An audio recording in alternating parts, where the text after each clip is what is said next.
tentang buyer persona, dan hari ini kita akan coba untuk jelasin ya buyer persona itu apa dan gimana cara bikinnya supaya praktikal nih teman-teman bisa langsung mempraktekkan gitu ya. Yang buyer persona ini sangat ngebantu saya sendiri ya waktu mulai jualan online di 2018 itu untuk lebih memaksimalkan lagi hasil-hasil jualan yang saya lakukan di channel-channel atau kanal-kanal digital gitu. Nah, terakhir nanti kita akan coba untuk Q&A supaya teman-teman bisa tanya-tanya gitu ya. Supaya teman-teman bisa tanya-tanya. Nah, ini mungkin saya rekap sedikit. Saya nggak tahu nih, mungkin dari minggu lalu ya, waktu pertemuan sebelumnya teman-teman mungkin ada yang udah ikut, ada yang belum. Tapi di sini mungkin saya mau rekap sedikit ya, izin rekap sedikit bahwa pembahasan kita di volume 1 itu ya, itu kita membahas tentang bisnis saya namanya Sadida. Sadida ini menjual beberapa barang, sebetulnya saya ikut ke agenan produk-produk atau brand-brand yang udah mature, yang udah cukup terkenal gitu ya di industrinya. Tapi juga ada barang-barang grosiran yang saya jual, dan saya jual itu di sosial media dan Facebook Ads kayak gitu. Nah, terus di sini kemarin saya hadirkan studi kasus ya. Saya hadirkan studi kasus bahwa nggak semua ternyata konten marketing itu ketika kita lihat, oh ini menarik, ini bagus, itu ternyata nggak semuanya bisa sesuai dengan target pasarnya kita.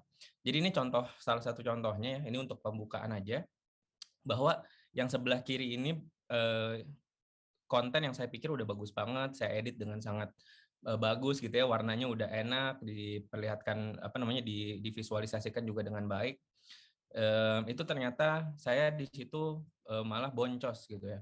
Ketika saya posting-posting ini di sosial media atau saya jalankan iklan di Facebook Ads, itu dia nggak ngedatengin saya profit gitu. Malah saya boncos ya, ROAS saya waktu itu negatif. Mungkin teman-teman kalau ada yang udah tahu tentang ROAS atau ada yang belum tahu tentang ROAS ini adalah return on ad spend, yang itu adalah berapa banyak uang yang kita keluarin versus berapa banyak uang yang kita dapetin dari kegiatan iklan tadi gitu. Jadi yang kiri ini yang saya pikir udah bagus banget ternyata malah boncos. Nah, ketika saya ganti ketika saya ganti visualnya dengan visual yang tanda kutip nggak terlalu bagus, malah gitu ya, cuman foto doang, nggak saya edit gitu. Terus juga fotonya terkesan berantakan, ternyata malah ngedapetin ROAS yang 16 kali lipat. Pada waktu itu saya ngeluarin budget iklan itu sekitar 2.500.000 ya. Waktu itu waktunya kalau nggak salah 2 bulanan ya, 2.500.000 dalam 2 bulan, lumayan kecil sebetulnya, tapi saya di sini ngedapetin sekitar omset itu 42 juta something gitu ya, 42 jutaan. Nah, semua itu didapetin kemarin cuman karena ada beberapa hal yang kita tweak dan akan kita bahas hari ini gimana caranya gitu. Nah, yang pertama itu tentang buyer persona, dan mungkin di sini kita jelasin sedikit dulu kenapa kita harus membuat buyer persona. Buyer persona itu kita buat supaya nanti kita bisa menentukan cara komunikasi gitu. Apakah ketika kita ngomong sama pelanggan di sosial media gitu ya, ketika kita upload, apakah kita harus panggil bunda gitu ya, atau kita harus panggil kamu, aku gitu, atau kita harus panggil lo, gue misalnya gitu. Jadi kita harus tahu buyer persona supaya bisa nentuin cara komunikasi. Setelah itu supaya kita bisa bikin konten itu lebih gampang ya, dan lebih sesuai. Kemudian yang ketiga ini yang paling penting, konten yang dibuat itu bisa lebih diterima sama target pasar, karena konten itu kita buat bukan untuk kita gitu. Ini konsep yang selalu saya pegangin, bahwa konten ini kita buat bukan untuk kita tapi untuk target pasarnya kita gitu. Ketika kita jualan baju, kita bikin konten itu bukan untuk dilihat sama kita, bukan bagus bukan bagus menurut kita, tapi bagus menurut mereka semua. Karena ketika kita lihat dari studi kasus yang tadi gitu ya, ternyata yang sebelah kiri ini banner yang bagus banget diedit dengan segala macam editan gitu ya, itu ternyata kurang bagus dan kurang baik hasilnya, tidak berbicara ke target pasar. Sementara foto-foto yang terkesan berantakan itu orang lebih percaya trustnya karena kelihatan, oh fotonya, gambarnya ada pegawainya, konveksinya kelihatan, barangnya banyak dan lain sebagainya gitu. Kita lanjutin dulu sedikit. Mungkin ini untuk kesalahan yang kemarin saya sampaikan juga ya. Saya rekap bahwa di sini ada beberapa kesalahan yang saya buat, bahwa banner-banner yang bagus ini juga nggak menonjolkan bisnis saya gitu ya. Waktu itu saya jualannya itu jualan barang grosir, tapi di sini visualnya terkesan kayak barang yang mahal gitu, padahal barang ini murah. celana ini saya jual cuma harga Rp15.000 aja gitu. Tapi orang harus beli grosir, minimal beli 20. Nah, ternyata foto kayak gini tuh nggak sesuai untuk bisnis grosir. Nah, ini adalah ketidaksesuaian yang harus kita hindari nanti gitu. Nah, sementara ketika kita udah ganti gitu ya gambarnya, ini kembali saya rekap dari minggu lalu, itu gambar yang berantakan kayak gini orang lebih percaya, oh orang ini jualan grosir, memang harganya murah, dan memang barangnya banyak, dan memang itulah yang akan atau yang harus kita trigger ketika kita menjual barang yang grosir. Beda lagi kalau misalnya kita jual barang yang tanda kutip premium gitu ya, kalau yang harganya mahal jelas desain produknya segala macam itu harus terkesan mahal juga gitu. Oke, jadi kita bahas langsung ke materi ya. Kita langsung bahas ke materi. Gimana sih cara kita metain pasar gitu? Karena ini sangat sangat penting sebelum kita beriklan atau sebelum kita membuat konten. Nah, kita pahamin dulu target pasar ya. Saya rasa teman-teman di sini semua udah paham ya. Kita jelasin lagi sedikit bahwa target pasar itu sekelompok orang yang mereka punya atribut demografi dan psikografi yang sama gitu. Jadi sekelompok orang yang mereka punya atribut demografi dan psikografi yang sama, dan target pasar ini kita perlu identifikasi supaya nanti proses pemasarannya nggak asal-asalan gitu ya, nggak asal-asalan. Jadi kita bisa bikin konten, bikin promosi sesuai dengan target pasarnya kita. Karena setelah kita menjalankan banyak sekali kegiatan promosi dan lain sebagainya, nggak semua orang itu suka dengan diskon yang 50%. Nggak semua orang, mungkin sebagian orang itu lebih suka dengan diskon yang beli 2 dapat 1, atau mungkin ada orang yang nggak suka sama diskon. Biasanya orang-orang yang menengah ke atas gitu ya, yang penting barangnya ada, kualitasnya bagus gitu ya, mereka dikasih free ongkir aja udah seneng banget gitu. Jadi ketika orang-orang seperti ini, misalnya orang-orang yang mereka sukanya barang yang mahal, kita kasih diskon, mereka malah jadi nggak percaya gitu. Kita jual terlalu murah, mereka malah jadi nggak pengen beli. Tapi kalau kita kasih promosi yang sesuai, misalnya kalau untuk mereka itu free ongkir contohnya, itu mereka jadi lebih percaya dan jadinya pengen beli kayak gitu. Jadi nggak semua orang suka diskon yang terlalu besar juga sebetulnya. Makanya kita harus identifikasi hal itu. Dan kita juga harus pahami bahwa nggak semua orang itu ngebutuhin atau nggak semua orang itu butuh sama barang sama jasa yang kita tawarin. Makanya membuat target pasar dan membuat buyer persona ini jadi sangat krusial gitu. Jadi penting banget buat kita lakukan di depan sebelum kita melakukan promosi atau bahkan sebelum kita mendesain promosinya.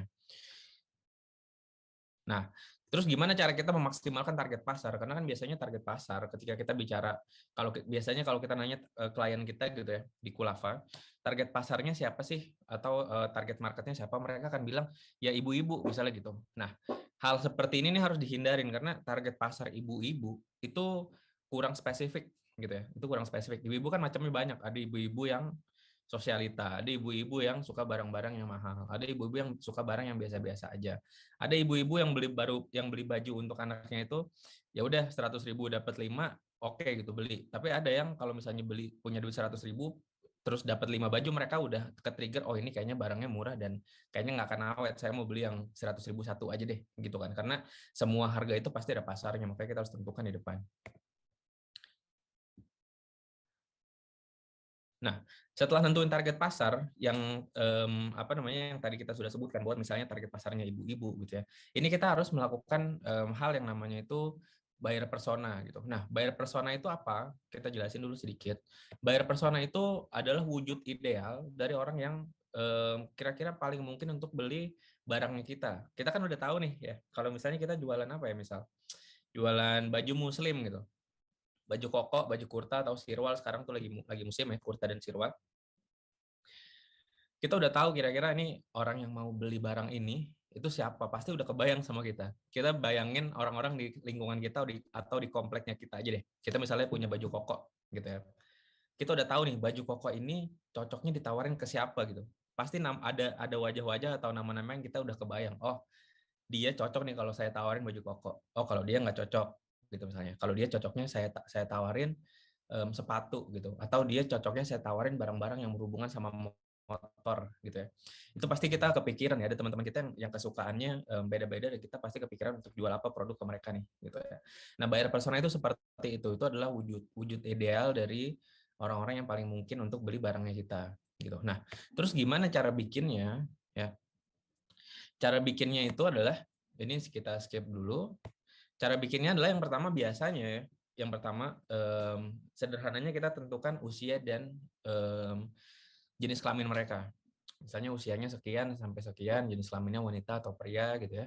Terus kota tinggal itu juga kita harus kita harus bayangkan dia tinggal di mana, ketertarikannya di apa, orang ini sukanya apa ya. Kalau orang ini sukanya suka ke masjid gitu ya, kita lihat dia suka ke masjid, dia orangnya sering aktif di masjid atau di musola gitu ya, kita sudah tahu ketertarikannya orang ini pasti hal-hal yang, kalau misalnya kita jualan fashion, pasti fashionnya baju koko gitu ya, sarung misalnya atau peci gitu. Tapi kalau misalnya orang ini ketertarikannya motor, kita udah tahu nih pasti produk-produk yang kita jual ke dia nih pasti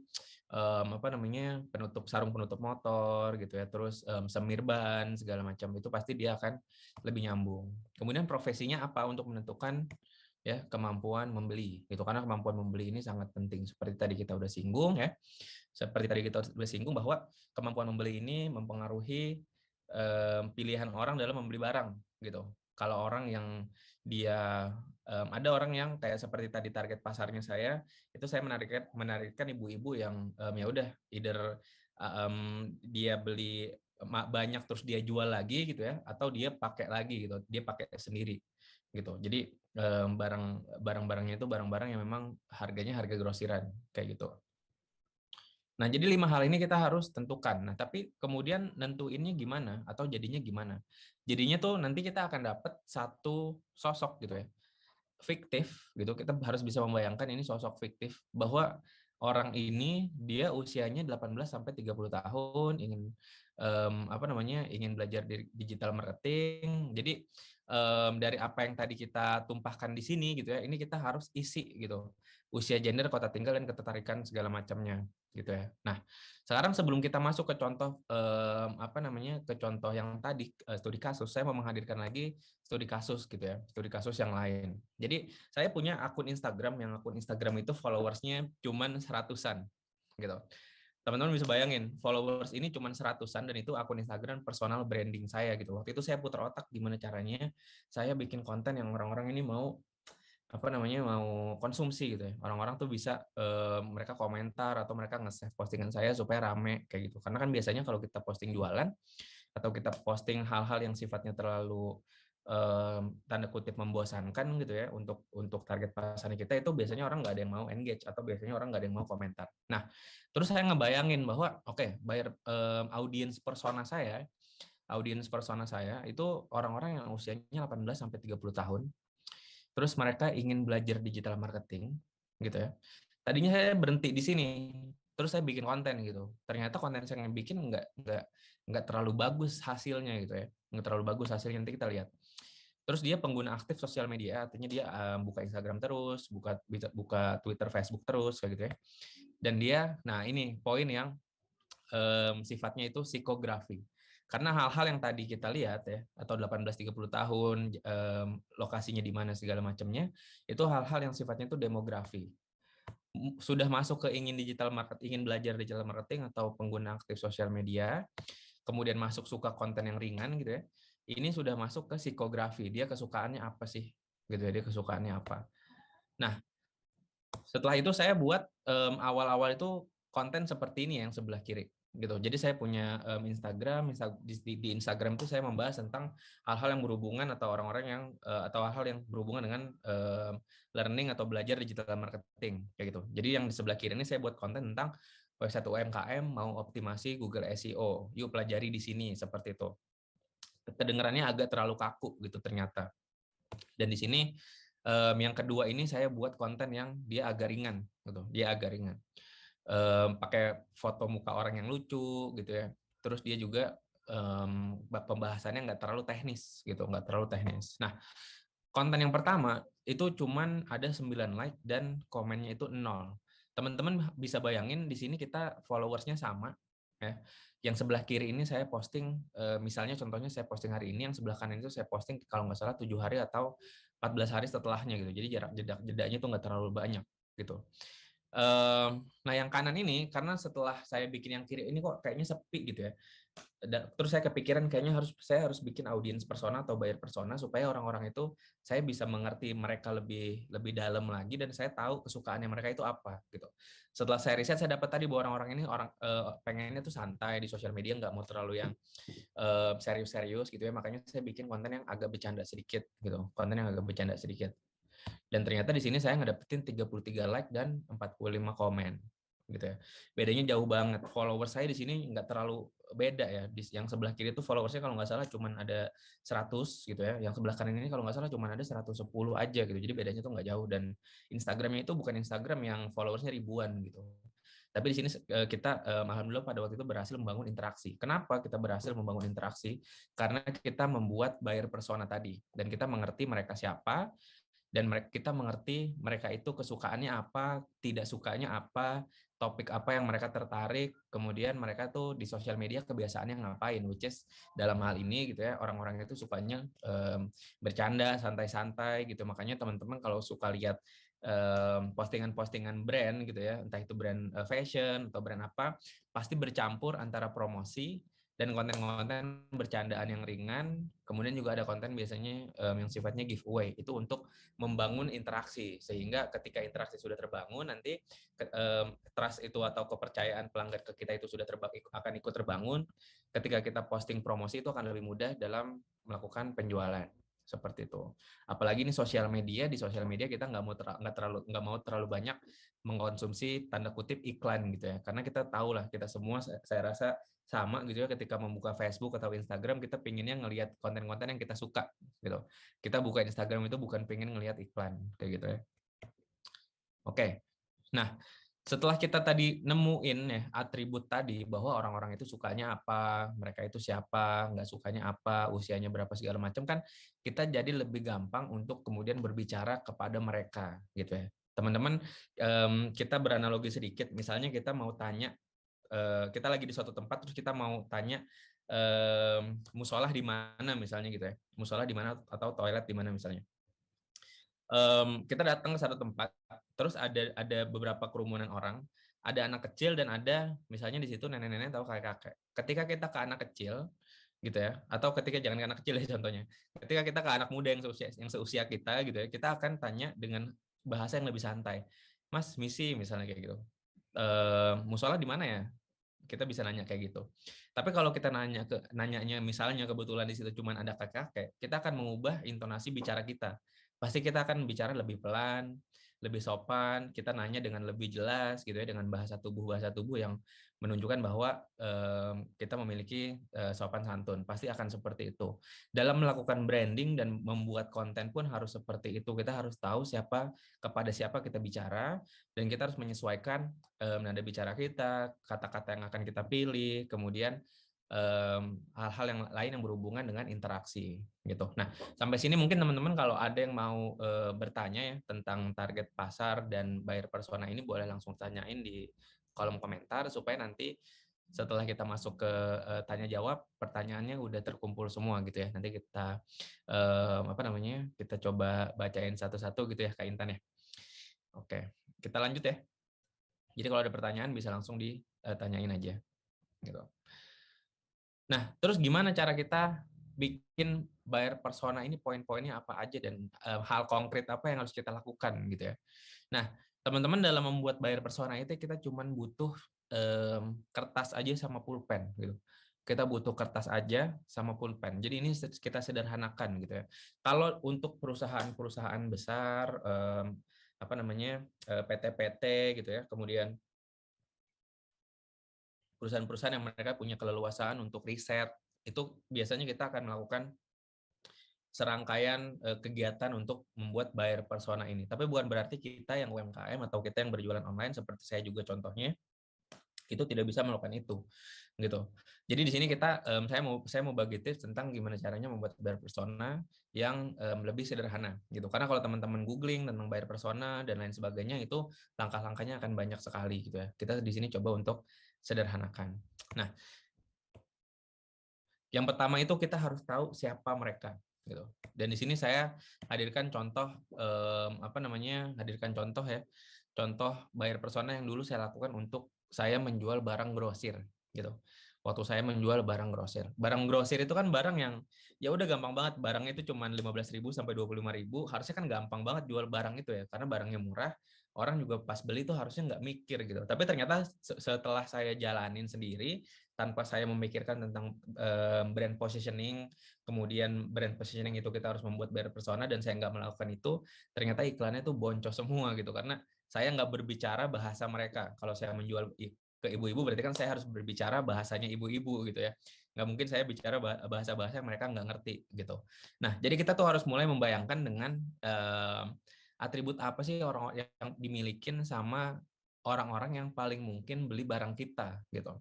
Sekarang kita kasih contoh sedikit ya. Ini pembagian yang tadi kita udah lihat bahwa ada 2 pembagian sebelum kita masuk ke contoh. Yang pertama itu secara demografi kita harus tahu usia, kota tinggal, tingkat pendidikan, kemudian mereka apa namanya kebiasaannya apa, kesukaannya apa, dan lain sebagainya, gitu ya. Kemudian ini kita lewatin dulu sedikit. Ini sepertinya tercampur slides-nya ya. Nah, ini dia yang sudah kita siapin ya. Nah, jadi di sini misalnya kita mau membuat tentang buyer persona tentang menjual frozen food gitu ya, menjual frozen food. Kalau yang tadi kan kita menjual barang grosir, yang barang grosir itu apa namanya buyer personanya itu kalau saya nggak salah ingat, ternyata saya udah pernah jelasin di pertemuan yang minggu lalu itu ya, bahwa buyer personanya itu mereka adalah ibu-ibu yang apa namanya ibu-ibu yang mereka pingin jualan karena pada waktu itu pandemi, mereka pingin menjadi reseller, mereka sedang mencari penghasilan tambahan. Jadi bahasa-bahasa yang saya angkat pada waktu itu tuh bahasa-bahasa ajakan untuk menjual kembali barang ini gitu. Jadi di situ saya sebutkan benefitnya, saya sebutkan kenapa harus beli reseller aja daripada bikin produk sendiri dan lain sebagainya gitu ya. Jadi keuntungan-keuntungannya saya sebutkan. Nah, di sini saya menghadirkan contoh karena kebetulan di minggu lalu itu ada beberapa pertanyaan tentang frozen food. Kalau frozen food itu gimana sih cara kita bikin buyer personanya? Apakah bisa dibuatkan seperti itu? Jawabannya bisa gitu. Jadi cara membuat persona itu untuk frozen food, misalnya di sini kita kasih contoh, frozen food itu biasanya ya disukain atau kita harus jualnya itu ke ibu rumah tangga, karena yang jadi penentu orang itu atau rumah tangga itu belanjanya belanja apa hari itu biasanya ibu rumah tangga gitu ya. Kalau saya di rumah saya misalnya itu istri saya atau misalnya ibu saya kayak gitu. Nah, jadi persona A itu atau target pasar yang pertama yang kita bidik adalah itu ibu rumah tangga yang usianya itu 25 sampai 35. Ntar kita jelasin kenapa usianya tuh kok muda gitu ya. Ini kayaknya ibu-ibu yang usianya masih muda gitu. Terus mereka suka misalnya film Korea gitu, suka sinetron gitu ya. Biasanya seperti itu nih gitu. Dan mereka adalah, nah ini adalah yang paling penting kalau misalnya kita mau jualan produk-produk yang berhubungan dengan dapur atau yang berhubungan dengan apa namanya bahan-bahan masak rumah tangga gitu. Dia itu siapa ibu rumah tangga ini? Di sini kita tentukan dulu misalnya keluarga kecil dengan anak yang usianya itu SD sampai SMA, yang mereka penghasilannya middle gitu ya. Kemudian mereka nggak suka ribet, ini juga salah satu poin penting. Dan mereka punya 2 anak yang harus setiap pagi itu disiapin sarapannya gitu. Karena kan biasanya orang-orang ini mereka punya anak yang masih di usia SD, SMP, SMA. Mungkin sekarang pandemi tapi udah banyak Recording anak sekolah yang stopped. udah banyak orang yang apa namanya anak-anaknya udah kembali bersekolah gitu ya. Mereka biasanya bawa bekal karena sekarang apalagi pandemi masih berjalan gitu ya. Mudah-mudahan segera hilang. Jadi di sini kita sebutkan orang ini mereka punya 2 anak yang harus disiapkan sarapannya setiap pagi gitu. Harus masak setiap hari gitu ya. Yang B, kelompok yang B atau target yang B ini, mereka adalah ibu rumah tangga yang usianya itu lebih tua nih, 45 sampai 55, tapi mereka punya kesukaan yang sama. Nah, mereka punya keluarga kecil dengan anak yang sudah mandiri gitu. Biasanya orang-orang yang di usia ini anak-anaknya itu udah kuliah atau mereka udah kerja atau mereka apa namanya bahkan sudah menikah gitu ya, sudah berkeluarga. Penghasilannya menengah dan mereka tetap nggak suka ribet. Nah, dari sini kita bisa tarik apa namanya? Kita bisa tarik kesimpulan bahwa persona ini gitu ya, persona ini itu setelah kita tentukan dan kita anggap dulu bahwa orang-orang ini memang yang kelompok yang kita banyak temukan di sekitar kita gitu ya. Ini mereka tuh poinnya di sini adalah mereka nggak suka ribet gitu ya, dan mereka harus masak setiap hari, setiap pagi gitu. Dan itu adalah hal yang kalau orang yang nggak suka masak, nggak suka ribet, itu hal yang sangat susah gitu untuk mereka. Jadi makanya ketika kita membuat konten gitu ya, selain kita kontennya itu konten promosi gitu, itu kita harus membuat konten yang sifatnya itu membangun persepsi bahwa ini loh barangnya kita atau produknya kita frozen food, selain fakta-fakta yang orang sudah tahu gitu ya, yang sifatnya itu apa namanya, dia itu berkualitas, rasanya enak dan lain sebagainya, tapi ini juga harus bisa menjawab kesulitannya mereka gitu. Jadi solusi apa yang kita bisa tawarkan, karena kualitas makanan yang enak itu bukan solusi gitu, itu kelebihan gitu ya, dan enak ini sangat relatif. Terus apa namanya, harga yang murah ini juga bukan solusi, harga yang murah ini sangat relatif. Orang-orang yang mereka income-nya middle up mau beli barang yang murah biasanya agak mikir gitu, apalagi makanan. Ini bagus atau enggak ya, sehat atau enggak, banyak pertimbangan. Tapi untuk teman-teman apa namanya, untuk orang-orang yang lain yang sesuai dengan pasarnya kita, kalau misalnya kita kebetulan jualan frozen food yang harganya cenderung murah gitu ya. Ini rasa yang enak dan lain sebagainya ini secara competitiveness atau kompetitor itu banyak yang melakukan hal itu. Makanya kita harus menyebutkan hal yang lain. Salah satunya adalah misalnya kita harus seperti tadi ya, solusi yang kita tawarkan adalah misalnya mudah dimasak gitu. Dan mudah dimasak aja enggak, iya. Mudah dimasak aja itu enggak cukup gitu ya. Kita harus sebutin juga ke mereka bahwa ini tuh frozen food kita cuma butuh 10 menit untuk dimasak gitu. Jadi orang-orang yang setiap pagi harus masak, harus nyiapin masakan buat anaknya segala macam, ini akan sangat terbantu dan akan ke-trigger gitu. Oh iya, Recording in pakai progress. frozen food aja ya, setiap hari masak gitu. Kan gampang nih, cuman butuh 10 menit kayak gitu ya. Dan itu menjawab kesulitan mereka. Sehingga mereka apa? Sehingga mereka nggak repot lagi pagi-pagi ya saat nyiapin makanan untuk anak. Nggak perlu lagi apa namanya, motong-motong sayur gitu ya, nggak perlu lagi goreng-goreng telur, nggak perlu lagi apa namanya, ulek bumbu misalnya, karena kan frozen food tinggal nasi udah dari rice cooker, terus tinggal goreng sebentar, masukin tas anak, selesai 10-15 menit selesai, nggak capek kayak gitu. Jadi itu adalah apa namanya, demonstrasi gitu ya, gimana caranya kita itu memanfaatkan si target pasar, bahwa target pasar itu nggak cukup dan kurang spesifik biasanya ketika kita menentukan target pasar. Tapi setelah itu kita harus apa namanya, menentukan buyer persona gitu. Setelah menentukan buyer persona, mereka siapa, kesulitannya apa, kita hadirkan di situ solusi gitu. Karena kalau kita selalu kemudian mempromosikan tentang harga yang murah, kemudian makanan kita atau barangnya kita itu berkualitas, seperti itu banyak sekali orang-orang yang melakukan itu gitu. Sementara ketika pelanggan dihadirkan oleh banyak sekali pilihan gitu ya, dalam hal ini misalnya frozen food, kita harus bisa menghadirkan solusi yang berbeda dari kompetitor. Nah, hal ini tidak mungkin dilakukan kalau kita nggak tahu, kalau kita nggak kenal target pasarnya kita itu siapa, kesulitannya apa, usianya berapa gitu ya. Kita harus tahu usianya berapa, kita rekap sedikit ke belakang. Kita harus tahu mereka itu siapa, ibu rumah tangga, supaya kita bisa kalau ngobrol panggilnya bunda gitu, supaya kita bisa mencairkan suasana dengan ngobrolin hal-hal yang berhubungan dengan rumah tangga, misalnya seperti itu.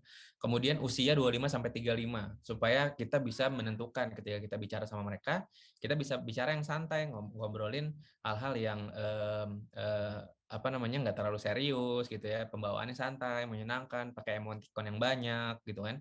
Dan ketika kita ngerti mereka itu apa namanya, kerepotan setiap pagi gitu ya, mereka punya anak-anak yang harus disiapkan bekalnya kayak gitu-gitu, itu kita bisa menghadirkan solusi buat mereka selain harga yang murah tadi sama kualitas barang yang bagus dan rasa yang enak misalnya seperti itu. Jadi dalam pembuat kontennya dan dalam menentukan cara komunikasinya kita itu bisa lebih terarah dan bisa lebih diterima sama si target pasar tadi seperti itu.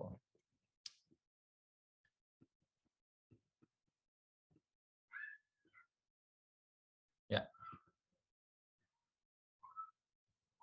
Dan dari informasi ya, dari informasi yang tadi kita sudah lihat bahwa memang dalam membuat konten itu, ini juga salah satu poin yang sangat penting, itu kita membuat konten bukan untuk kita gitu. Jadi bagus untuk kita belum tentu untuk target pasarnya kita itu bagus gitu. Waktu itu tuh saya hadirkan juga contoh dari brand besar ya, Nike. Teman-teman kita semua udah tahu ya, brand Nike itu salah satu brand fashion yang leading market atau market leader.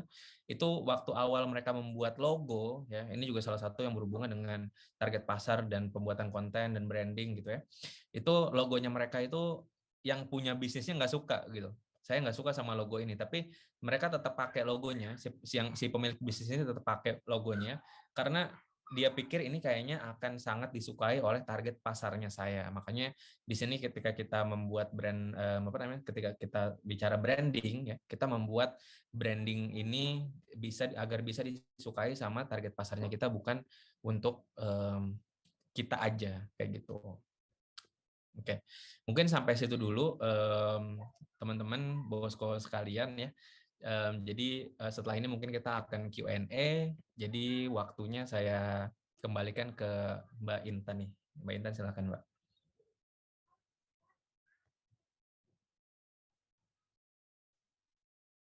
Oke, makasih banyak nih Kak Diego. Punya luar biasa banget di branding, teman-teman semuanya lebih kaya nih kita ya. Jadinya pengetahuan terkait brandingnya gitu ya. Minta Intan juga saat ini baru tahu nih gitu ya, ada hal-hal yang menarik nih sore hari ini gitu ya, hal-hal yang baru yang bisa kita sama-sama pelajari teman-teman Bosko ya. Nah, di sini ada pertanyaan Kak, ada dari Bosko Raya Arkananta. Sebetulnya berapa lama kita nemu track dalam tanda petik yang cocok dari yang salah campaign sampai nemu on track yang nyetel banget sama campaign produk kita Kak katanya. Ya, oke. Boleh ditanggapi Kak. Dari Mas Raya ya? Iya. Oke, dari Atau Mas Raya. Oke. Mas atau Mbak ya Mas atau ini. Mbak ini? Kita panggil Kak aja deh. Dari Iya. Kak Raya. Cari Ya. aman. Oke. Ya, jadi kalau kita bicara campaign ini apa namanya, seru nih kalau kita bahas campaign ya. Jadi yang tadi kita lihat dulu ya, mungkin Mbak Intan dan bosku sekalian, saya izin mundur lagi sedikit presentasinya. Saya kita lihatin yang ini dulu. Ya, mungkin tadi Kak Raya ngelihat ini nih, seberapa lama saya tuh apa namanya, memutuskan untuk yang sebelah kiri ini, oke ini nggak jalan gitu ya, bahasanya Kak Raya tadi on track gitu, ini nggak on track nih sama target saya yang sebelah kiri. Seberapa lama saya nunggu sampai saya tahu ini kayaknya nggak bakal jalan nih dan saya harus ganti gitu ya. Ini sebenarnya dari banyak bisnis dan dari banyak kasus itu memang beda-beda nih, tergantung dari yang pertama banget yang saya sangat notice itu adalah tergantung dari kekuatan marketingnya kita gitu. Kalau saya pribadi ketika saya menjalankan campaign itu katakanlah misalnya dengan budget yang lumayan tinggi misalnya gitu ya, saya akan punya yang namanya budget eksperimen gitu. Yang dari budget eksperimen ini saya melakukan testing gitu ya. Seperti tadi bahasanya Kak Raya bahwa kita harus nemuin campaign yang on track gitu ya, mungkin dengan targetnya kita. Jadi kalau budget dari eksperimentalnya itu tadi sudah habis, saya berhentiin gitu. Kemudian dari situ saya tarik learning. Nah, kalau kita yang budgetnya nggak terlalu banyak gimana? Karena kebetulan saya pun di sini contoh atau studi kasus yang saya hadirkan di sini ya, Kak Raya dan teman-teman bosku sekalian, itu budgetnya itu sedikit banget gitu. Sehari ini saya ngiklan cuman 40.000 karena memang saya sanggupnya segitu gitu untuk ngiklanin ini. 40.000 aja deh, nggak usah banyak-banyak gitu ya. Jadinya di sini saya ngejalanin yang sebelah kiri. Ini saya jawab aja sesuai dengan kasus yang saya jalanin ya. Karena nggak ada apa namanya, nggak ada pakemnya gitu. Jadi sesuai studi kasus ini, waktu itu saya jalan ini yang sebelah kiri sampai sekitar 400.000 gitu. Jadi iklan tuh saya jalankan selama 7 hari sampai 10 hari dengan budget sekitar 40 sampai 50.000 gitu ya. Saya sudah habis uang 400.000, ternyata boncos gitu, nggak ada hasil gitu ya, nggak ada hasil. Dan ketika saya bilang nggak ada hasil, memang nggak ada hasilnya, nggak ada data yang saya dapatkan juga gitu ya pada waktu itu, karena dari sisi apa namanya, dari sisi database juga saya nggak dapet, nggak ada leads juga sama sekali gitu. Di sini apa namanya dan campaign itu waktu itu nggak saya ubah-ubah sama sekali kayak gitu. Jadi nggak ada test dan learn yang saya lakukan pada waktu itu. Kemudian saya balik lagi ke atas kertas, saya gambar-gambar, diskusi-diskusi, tanya-tanya sama teman-teman dan mentor-mentor saya pada waktu itu gitu ya. Gimana sih, apa sih salahnya iklan saya pada waktu itu gitu kan. Akhirnya kita brainstorm dan ternyata saya dikasih tahu poin-poin yang tadi saya kasih tahu ke teman-teman gitu, bahwa dalam membuat konten ini kita harus sesuaikan dengan target pasarnya kontennya gitu. Akhirnya saya rubah di situ. Tentu ada beberapa hal juga yang saya rubah ya. Seperti misalnya saya juga ingat saya merubah targeting, walaupun pada waktu itu nggak jauh beda. Saya tetap nargetin pasar yang sama gitu. Ibu-ibu dengan orang dengan intensi mereka itu atau keinginan menjadi reseller kayak gitu ya. Suka dengan barang-barang yang sifatnya itu jilbab, gamis, tunik, baju tidur segala macam, dan mereka suka barang-barang yang murah. Itu sama semuanya. Tapi setelah diganti setelah 7 hari 10 hari saya tunggu nggak ada hasil, akhirnya habis 400.000 nggak ada hasilnya, nggak ada return yang saya dapetin, baru saya ganti iklannya gitu. Dan setelah saya ganti itu alhamdulillah langsung bagus hasilnya, dan itu yang settingan itu dan cara itu juga, dan cara pembuatan konten itu juga yang saya pakai sampai sekarang gitu. Dan hasilnya itu lumayan konsisten gitu ya, hasilnya lumayan konsisten. Jadi mungkin alhamdulillah saya lumayan lumayan dimudahkan untuk melakukan tes dan learn ini dalam 1-2 kali coba aja gitu, karena memang banyak juga dari bisnis saya yang lain juga, produk-produk yang lain juga, klien-klien saya juga yang saya handle itu banyak yang cepat tes dan learn-nya untuk kita tanda kutip on track, ada yang lama juga Mbak dan Kak Raya gitu ya. Jadi memang sangat beragam gitu Kak Raya. Mudah-mudahan menjawab ya.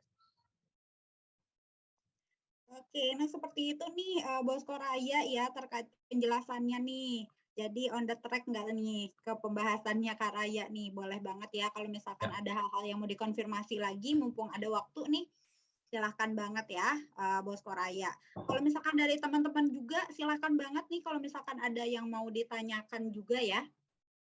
Kalau misalkan belum ada, saya justru jadi terpikirkan nih Kak Diego ya, pengen tanya juga kan saat ini di beberapa kondisi atau di beberapa brand yang saat ini happening banget gitu ya Kak.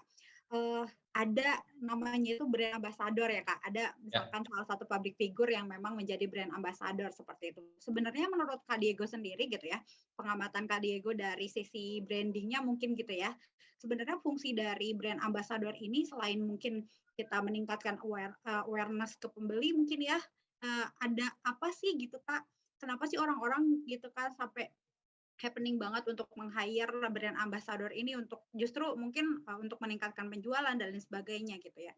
Poin penting dari itu tuh sebetulnya apa sih Kak? Boleh dong dijelasin Kak. Jadi terinspirasi juga nih. Ya, brand ambassador itu menurut saya salah satu poin vital ya untuk bisnis. Kita bicara umum dulu nih, kita nggak bicara UMKM atau dia korporat gitu ya, Kak Intan ya.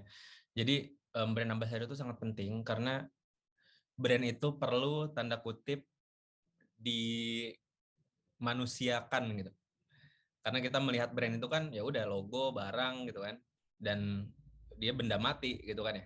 Dengan adanya brand ambassador itu memberikan tanda kutip juga ruh gitu ke si brandnya tadi. Oh, brand ini disematkan image-nya ke siapa, misalnya KOL atau selebriti kayak gitu ya. Nah, kalau untuk prakteknya nih Kak Intan, mungkin saya sharing sedikit juga karena kebetulan juga saya selama 9 tahun ke belakang ini banyak pegang influencer KOL ya, brand ambassador juga. Itu bisa sangat bagus dan bisa juga backfire atau nggak ada hasilnya sama sekali gitu, tergantung dari pemilihan gitu.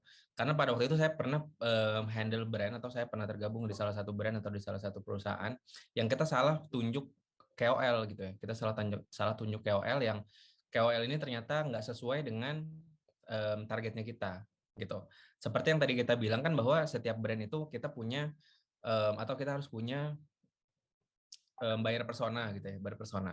Tentu ketika kita milih KOL gitu, sama prinsipnya ketika kita juga bikin konten gitu. Kita harus pilih KOL atau harus pilih brand ambassador yang sesuai dengan bukan yang kita mau, tapi sesuai dengan yang pembelinya kita mau gitu. Pembelinya kita suka sama siapa? Kalau pembelinya kita banyak anak muda, generasi Z ya, Gen Z, mungkin apa namanya keumuman, makanya yang dipilih sama McD itu BTS gitu ya, yang dipilih sama Tokped itu Blackpink misalnya kayak gitu, karena memang mereka ini yang pertama merepresentasikan brandnya, karena mereka itu kan glamorous, apa namanya glamor gitu ya, fashion segala macam. Dan yang kedua juga dia itu disukai sama target pasarnya Tokopedia dan disukai sama target pasarnya orang-orang ini atau brand-brand ini gitu. Oke. Kalau dari sisi brandingnya, si KOL ini memang harus sesuai juga gitu. Kalau kita otomotif misalnya, tentu pemilihan KOL-nya harus orang-orang yang otomotif juga gitu, atau KOL-nya yang otomotif juga. Ada salah satu klien kita, kebetulan bukan kita yang handle, tapi ketika kita ketika kita lagi jalan sama mereka, mereka juga waktu itu cukup berbarengan jalan dengan salah satu KOL gitu ya. Dan karena pemilihan KOL-nya itu tepat banget gitu ya, pemilihan KOL-nya itu tepat banget, dia itu berjualan barang-barang in-car entertainment buat mobil Eropa gitu ya, kemudian menghadirkan juga KOL yang suka mobil gitu ya, waktu itu YouTuber, itu penjualannya sampai sekarang itu masih berasa tuh Kak Intan gitu, karena di brandnya direpresentasikan orang-orang yang tepat gitu. Tapi kalau orang yang nggak tepat itu nggak akan ada efeknya. Kayak gitu sih Kak Intan. Oke, wah luar biasa banget berarti ya, selain ningkatin awareness juga banyak banget hal-hal yang penting banget ternyata ya, Betul. narik Bahkan bisa perhatian customer bisa juga apalagi segmentasinya sesuai sama, yang diminati gitu ya. Wah benar. Jadi enak banget, seru banget nih Kak Diego. nggak harus nggak bisa cuman oh orang ini followersnya banyak gitu. Mhm, Itu kurang cukup gitu. Jadi harus tahu yes. mereka audiensnya siapa. Oke, wah luar biasa banget nih. Padahal masih banyak banget hal-hal yang pengen Minko Intan juga tanyain, tapi ternyata waktu juga ya Kak Diego, sayang banget Ya, mungkin nanti next sesi kita jumpa lagi mungkin ya di siap Kak pertemuan Intan. selanjutnya gitu ya Kak Diego. Oke teman-teman semuanya karena waktunya juga sudah jam 5 gitu ya, lebih 4 menit.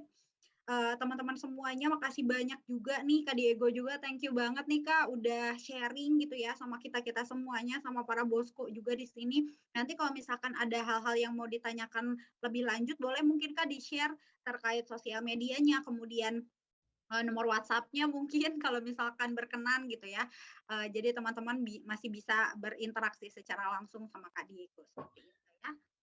Oke, Ya. silakan tuh teman-teman gitu ya, mumpung nih Kak Diego mau share dan sebagainya, teman-teman juga silahkan dimanfaatkan gitu ya, untuk sharing-sharing sama Kak Diego untuk ningkatin Siap. nih gitu ya branding dari teman-teman Bosco semuanya. Bisa Kak Intan, Oke, teman-teman yang mau tanya-tanya diskusi, saya ada Instagram juga, namanya sama nih yes, kayak yang di depan ya, mungkin tulis Diego F nanti keluar gitu.